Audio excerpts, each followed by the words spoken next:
Welcome to StockMarketFunding.com.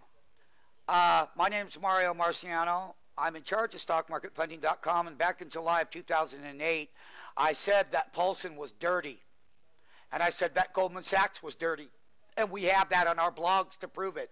And today, if you're seeing this video for the first time and what we talk about markets, then I would follow StockMarketFunding.com, sign up from our live radio shows, and stay tuned for the next big blowout that we are telling people that's right around the corner.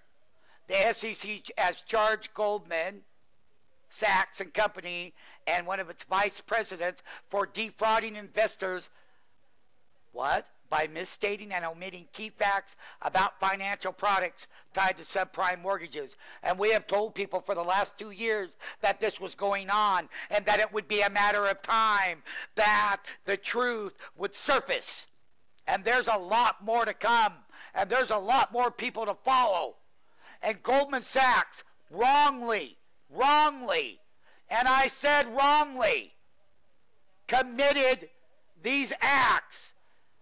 And that the SEC, Securities and Exchange Commission, have hearings going on right now. And here, the SEC challenges the world's largest hedge fund, Paulson and Company, paid Goldman Sachs to destructure. I said structure with destructure, a transaction in which Paulson and Company would take short positions against mortgage securities chosen by Paulson and Company based on a belief that the securities would experience credit events.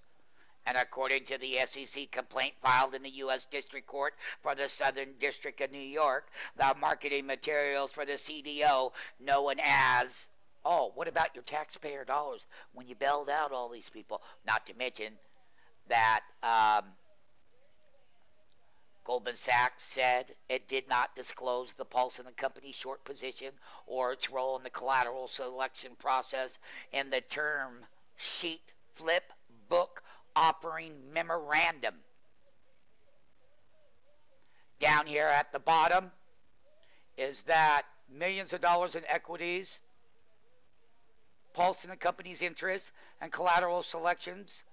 What another big Ponzi and illegal scam that Wall Street has did again. And the investors and people like you and your IRAs are affected by it. And here is the punishment right now of the Goldman Sachs stock being at 184 and coming down to 156. And they're trying to trade it off the bottom, thinking that it's still a good deal to even buy it. No. And the wrongdoing is the wrongdoing. And guess what, people? There's a lot more to come.